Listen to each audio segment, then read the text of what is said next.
I saw a question the other day from a user who was asking about setting up a fairly complex performance for use with two keyboards. Now, the parameters here are that we need various sounds to be on both keyboards. Some are going to be isolated to one or the other, but all the sounds need to come from the Montage M, and we need to have separate splits on the Montage M keypad and the upper keyboard, which is just going to be a controller.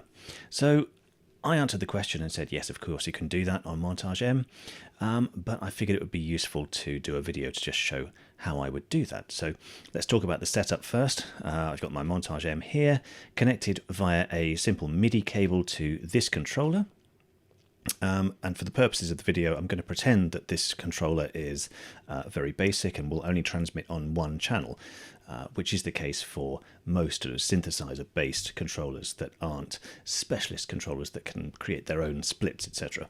So we're going to use one MIDI channel on the upper deck, and then we'll do all of our configuration on the Montage itself. So let's start off. Now, this particular user wanted an organ part to live on the left hand of the upper keyboard, but I'm going to have to do that one first, because on Montage M, the Rotary speaker emulation has to be attached to part 1.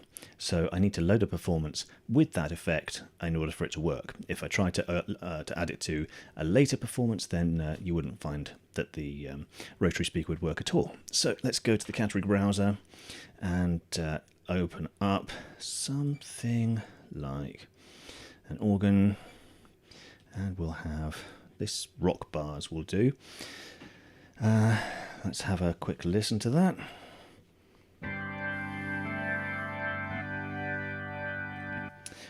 That's okay. We've got the Rotary speaker, obviously. And we can adjust the drawbars to get the sort of sound we want. He wants that on the lower part of the keyboard, so I'm going to just remove some of those lower harmonics and have it mostly using the upper drawbars. That'll do. Now, as I said, that's going to exist solely on the upper keyboard in the left hand. So it's not going to be activated from the Montage keyboard, so I'm going to turn off keyboard control, and we'll come back to it after we set up the rest of the performance. The next part we need is a piano, so I'm going to click on the next empty element and grab a piano, and I'm going to use a multi-part piano just for the purposes of the demo. So we'll have the Hamburg Grand. Let's have a listen. That sounds okay. Let's take a look at it. It's brought in two parts, and the second part that it's brought in is not keyboard control enabled, so let's turn that on as well. That'll do. Let's just add a little reverb to both of those new parts.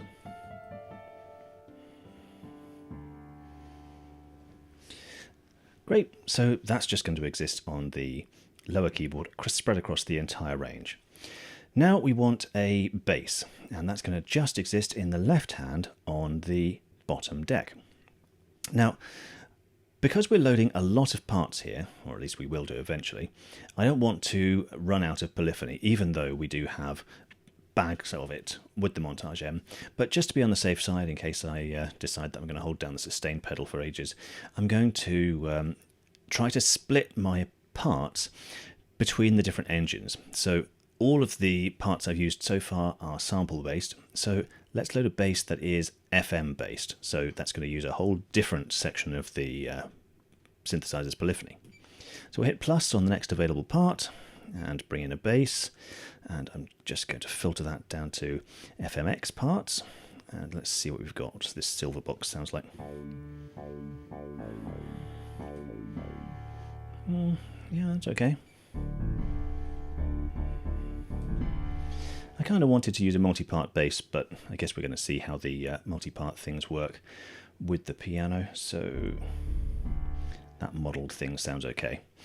Let's come back out. So we've now got the organ on part 1, keyboard control disabled, piano on parts 2 and 3, and the bass on part 4.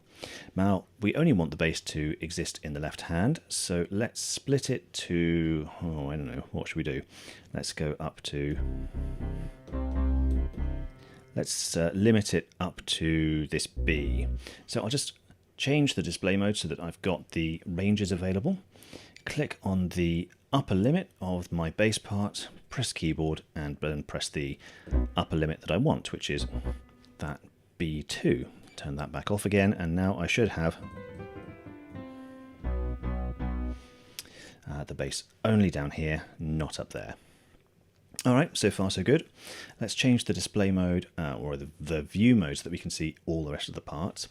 And the next thing we want is a pad, and I'm going to use ANX for that. So we'll open up the next available part and bring in a pad, and I'm going to filter that to ANX parts. And what have we got here? Let's try this dark vintage pad.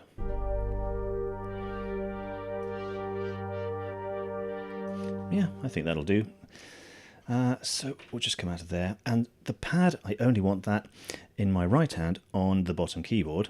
So again, making sure that we've got the ranges shown, I'll click on the bottom limit, press the keyboard, and we'll say that it can go down to C3.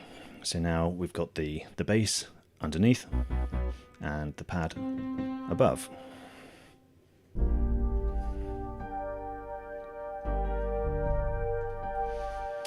Okay, so I think that's basically it for the parts that we're going to play on the Montage keyboard. Now I want to move on to the stuff that is going to be played on the upper keyboard.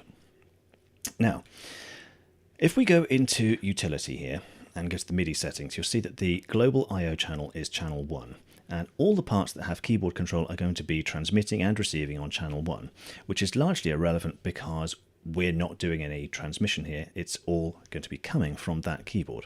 But we don't want this keyboard to transmit on channel 1 because that's essentially just going to be replicating what the Montage keyboard is doing. So I'm going to change the transmission channel on this keyboard to channel 2, and now it won't do anything at all because we don't have any parts listening to channel 2. But if we come back out and change the display mode so that we can see the TX, RX channel for each of these parts. These ones with keyboard control, although they show a number, it's largely irrelevant because they're using the global MIDI I/O channel. But this one that doesn't have keyboard control is currently listening on channel 1. So let's change that to listen on channel 2, and what we should find is that now we can play our organ in the left hand up here. But of course it won't. Oh, it does carry on up there. That's why, because we didn't change the range yet. So let's say that the organ is only going to go up to that B3. Let's press the upper limit, hit the keyboard and say B2 it was it? Okay, so now we've got the organ just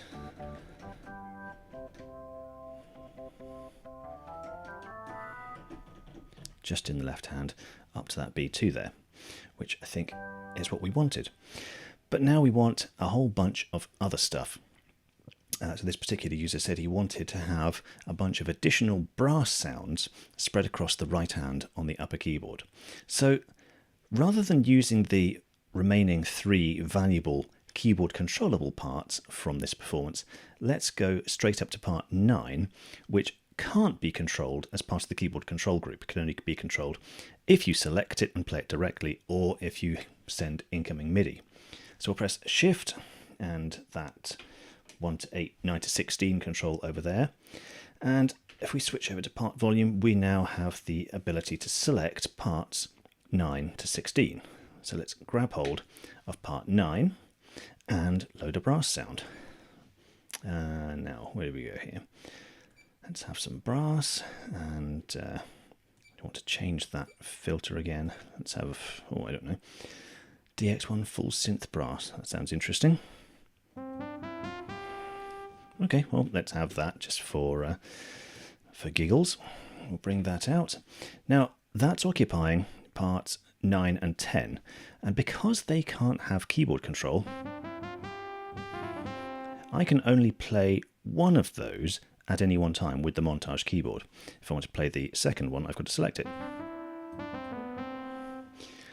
But that's not the case if I want to play it with an external keyboard. So let's change the display mode to show the MIDI channel, and let's change the MIDI channel to channel 2, which is what this is sending. Do that for both of those. And now I should be able to play both of those parts from the upper keyboard using MIDI. And of course I've still got the organ down here. Now we need to sort out some splits here. So the organ goes up to that B2, I think it was. So let's have this first octave playing this synth brass part. So we'll change the display mode again. And we want to set the lower limit for both of those to C2, I think that is, or is that C3? Whatever that is, C3. Click on the next one and press again. So now we have the organ down here and the brass up here. But it continues right to the end of the keyboard. So let's change that so that it only goes from this C to this B in exactly the same way. Keyboard. So now we have a simple split going from C3 to B3 for that particular brass part. Nothing will play up there. So let's do another one for the next octave. Have another brass part. Let's go for... Have we got any filters here? Yes, let's just go for CS80 structure PAT. What does that sound like? Why not? So this is an independent part, but again, we want to play it from that keyboard. So let's set the split first. And this one is going to go from C4 up to B4. Come out of the keyboard, range system, and go over to the transmit receive channel and change that also to channel 2. And now we should have the synth brass part there and the CS80 brass part here. So organ, synth brass, CS80 brass, and let's do one more just because we can. We'll have another brass, and we'll have, oh, what's that? Let's have a euphonium. How does that sound? Great, we'll have that. Euphonium is occupying 2 parts, so once again, change the receive channel to channel 2, and then over to the ranges, and this is going to go from C5 to B5. In fact, we might as well allow that to go all the way. So let's do that again. C5 to G8. That's fine. C5 to G2. I don't want that. Let's keep going. C5 to G8. So we should now have...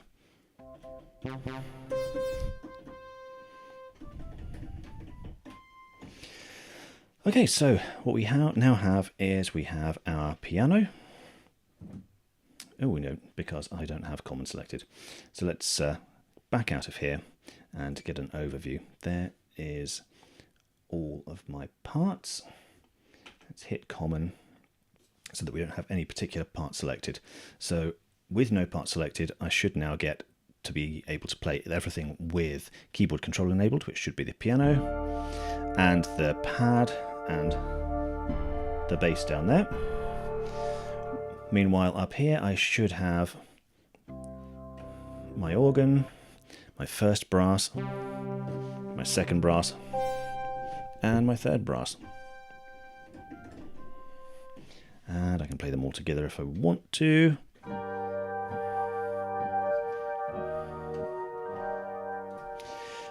Or swap hands and do something else.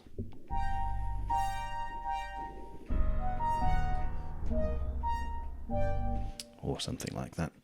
Anyway, there we go. So we've used up about 8 parts of the performance there, I think. We've got plenty of stuff and 2 completely independent control setups on both of the keyboards.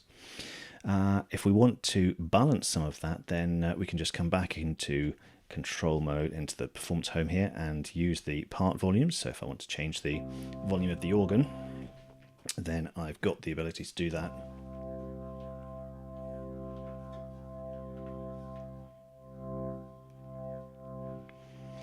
using the faders for those parts. If I want to change the volume of the piano, I've got that too.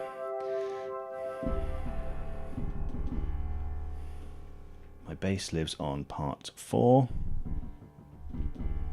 and my pad on part 5.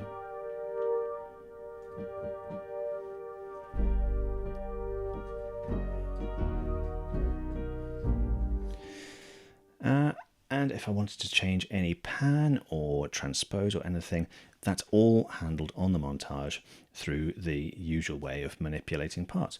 So hopefully that gives you a quick demo of what you can do. I should mention that because we started this setup in an organ performance, the ribbon still controls the rotary. So